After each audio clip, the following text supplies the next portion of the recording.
Om Swastiastu. Selamat pagi anak kelas 11 bersama harapan Nusantara. Pagi ini kita ketemu lagi dalam perjalanan utama Hindu dan Budi Pekerti, masih di Bakti Sejati dalam Ramayana. Sekarang pertemuan yang kelima.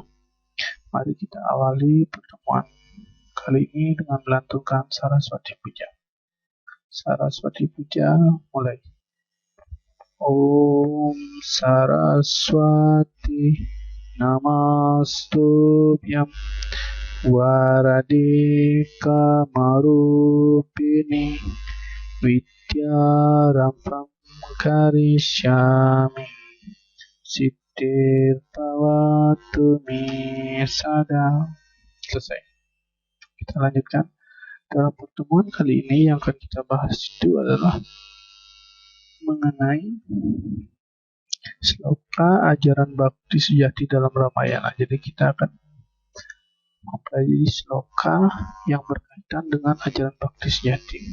Cuma sebelum itu mari kita masuk di pembahasan umum sedikit mengenai Ramayana adalah kitab suci Weda seperti tergolong Upaweda yang disebut dengan Itihasa.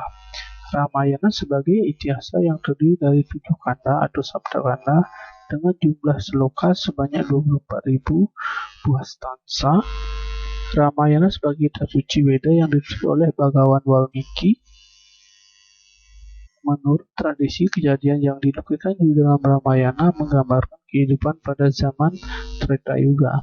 Tetapi menurut kritikus barat berpendapat bahwa Ramayana sudah selesai tulis sebelum tahun 500 sebelum Masehi. Diduga ceritanya telah populer tahun 3100 sebelum Masehi.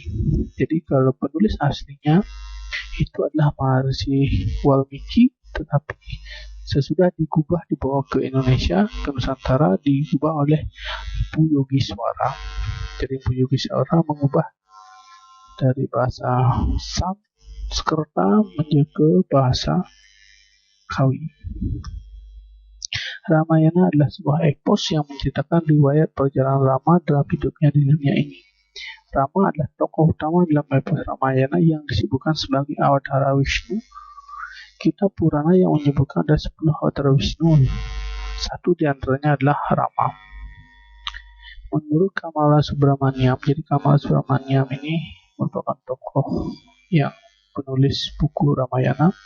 Sri Rama adalah figur pada zaman yang heroik, perwujudan kebenaran, perwujudan dari moralitas, putra yang ideal, suami yang ideal, ayah yang ideal, dan selain itu sebagai seorang raja yang ideal. Tidak ada bahasa yang lebih suci, lebih murni, lebih indah, dan lebih sederhana daripada bahasa yang telah digunakan oleh sang penyair yang agung ini dalam menceritakan kehidupan Sri Rama. Jadi ini menurut Kamala Subramaniam. Masih menurut tokoh yang sama, penulis dari Ramayana, Sita adalah sebuah karakter yang dilukiskan sekali dan untuk selamanya. Mungkin saja akan ada beberapa orang yang seperti Sri Rama, akan tapi tidak akan ada lagi yang seperti Sita. Beliau adalah tipe wanita yang sejati, karena segala karakter seorang wanita yang sejati muncul dari figur dan kehidupan Sita. Dan disinilah dia berdiri dan mengajarkan penghormatan kepada setiap orang wanita dan anak-anak sepanjang dan seluas Aryawarta atau seluas daratan India. Dan di sana dia akan selalu ada. Sita yang agung, yang lebih suci dari kesucian itu sendiri, tercermin dari segala kesabaran dan penderitaan. Tentunya perjalanan dari Ramayana ini mengisahkan bagaimana penderitaan dari Dewi Sita yang diculik oleh Rahwana. Lanjut di dalam sloka Kekawin Ramayana Adhya 3 sloka 24 mantra 1 yang menyebutkan seperti ini. Ini dalam bahasa Kawinya yang diterjemahkan oleh Mpu Yogiswara. Terjemahannya seperti ini. Tatkala sang Rahwana berwujud makhluk maut, ia mengamuk dengan galaknya. Pada waktu itu sang Rama maju beserta Laksmana mendampinginya, disertai sang Wibisana yang bijaksana. Mereka bersama menarik musuh tiada gentar karena kesempurnaan ilmu, kemampuan, dan keperwiraannya. Jadi ini salah satu sloka di dalam Ramayana yang menyebutkan tentang ajaran bakti. Jadi berbakti kepada negara yang disebutkan. Kemudian ajaran bakti sejati ksatria yang utama adalah Rama sebagai seorang raja gagah berani dalam menghadapi musuh-musuhnya yang ingin merusak kerajaannya dengan sifat dan sikap gagah berani pantang menyerah di hadapan musuhnya. Sebagai seorang ksatria sejati, Rama tidak pernah mundur dalam menegakkan dharma negara. Rama rela mengorbankan jiwa dan raganya demi keutuhan wilayah negaranya. Ini di dalam Kakawin Ramayana 3, terjemahan dari yang tadi. Kemudian ini dalam Ramayana, masih di Ramayana 3, namun di mantra 2, ini masih dalam bahasa Kawi, terjemahannya seperti ini. Tatkala beliau bertiga maju, tampak sebagai yang Tripursa, jadi diibaratkan sebagai sang yang Tripursa kalau ketiganya lagi bertarung, Rama, Laksamana, dan Sang Wibisana. Bagaikan yang Agni berkobar, pikiran beliau yang pantang mundur merupakan nyala semakin gagah perkasa dan angkuh Sang Rahwana Prabu Lingka.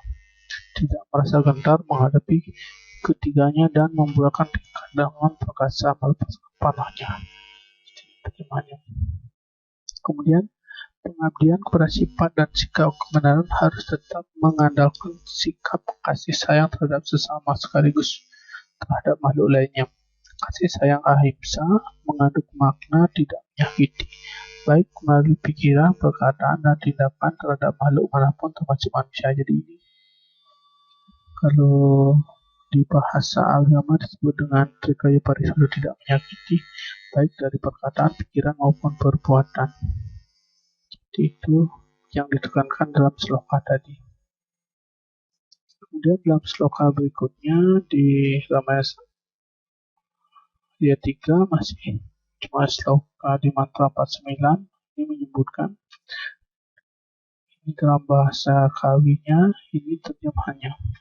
Tuanku telah berhasil dan berkuasa penuh sebagai pemimpin 3 dunia. Hamba senantiasa bersembah sujud ke hadapan Duni Tuanku yang selalu hamba ingat dan tidak pernah hamba abaikan. Padahal sujud hamba, sembah hamba itu semoga menjadi panduan rakyat setia bakti ke hadapan Tuanku.